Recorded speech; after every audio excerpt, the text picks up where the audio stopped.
কেমন আছো সবাই? তোমাদের একটা নতুন অধ্যায় শুরু করতেছে। অধ্যায়ের নাম কি? মিশ্রণ। আর কত অধ্যায়? অষ্টম অধ্যায়। এর আগে কি আলোচনা করা হয়েছে? হয় নাই। দেখো, এই অষ্টম অধ্যায় মিশ্রণ সম্পর্কে আমরা কম বেশি সবাই জানি, তাই না?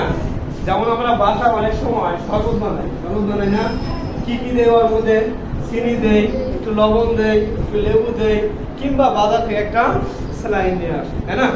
আমরা এক গ্লাস পানির মধ্যে কতটুকু লবণ দিব, কতটুকু চিনি দিব, কতটুকু লেবু দিব, এটা আমরা ভালোভাবেই জানি। এখন মিশ্রণ কাকে বলে এই সম্পর্কে যদি আমি বলি, অনেকগুলো জিনিস একত্রে করে কোনো কিছু তৈরি করে কি বলা হয়?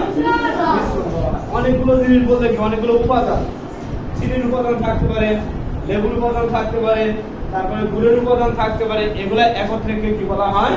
মিশ্রণ বলা হয়। মিশ্রণের ফলে কি হয় আমাদের জানো? মিশ্রণের সবগুলো জিনিস, যেমন আমি যদি পানির ভিতরে চিনি দেই, কি দেব? পানির ভিতরে যদি চিনি দেই, এখানে আমি কি নিয়েছি? মনে করেন এখানে চিনি আছে, কি আছে? এই মাটির ভিতরে চিনি আছে, আর এখানে কি আছে? পানি আছে। আমরা লবণ, চিনি এবং পানি কিংবা লেবু, শুধু আমরা চিনি এবং পানি দিয়ে যদি শরবত তৈরি করি, এই ক্ষেত্রে কি হবে দেখেন। এই ক্ষেত্রে আমি প্রথমে কি নেব?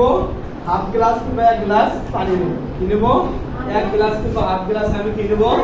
পানি নেব। পানি নেওয়ার পরে এর মধ্যে পরিমাণ মতো কি নেব? চিনি নেব।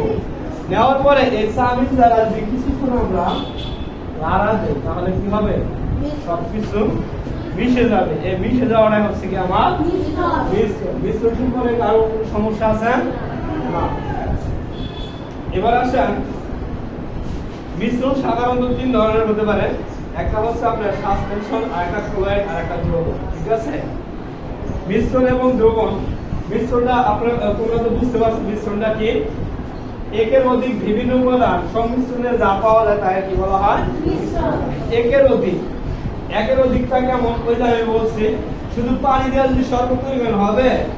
যদি আপনি পানি নেওয়া বলেন এই যে আমি আপনার এই শরবত তৈরি করে দেব, কেউ মেনে নিব? মেনে নেবে না। কি করতে হবে? আমার পানির সাথে হয়তো বা চিনি নিতে হবে, হয়তো লবণ নিতে হবে, নয়তো কি নিতে হবে? লেবুর রস নিতে হবে। এবং বিভিন্ন ধরনের আমরা মিশ্রণ তৈরি করে থাকি। ঠিক আছে? বাজার থেকে আমরা যে শরবতটা খাই, ওখানে কিন্তু বরফও দেওয়া হয়। বরফ কি পানির একটা অংশ, তাই না? বরফ কি পানির একটা অংশ। আমরা যখন একবারে মানে গরমে, তীব্র গরমে আমরা যখন মানে ক্লান্ত হয়ে যায়, ওই সময় আমরা কি করি? বাজারে যে একটা শরবত কি করে আমরা শরবত খাই, তাই না? এই শরবতটা তৈরি হয় কিসের মাধ্যমে? বিভিন্ন প্রকার উপাদান দিয়ে মিশ্রণের মাধ্যমে কি হয়? শরবতটা তৈরি হয়। এখন আমরা যে এই যে কথাগুলো বললাম, কিভাবে শরবতটা তৈরি করবো, দেখো প্রয়োজন উপকরণ একটি কাঁচের গ্লাস নেব। কি নেব? একটি কাঁচের গ্লাস। এই কাকে কি বলছো? কথা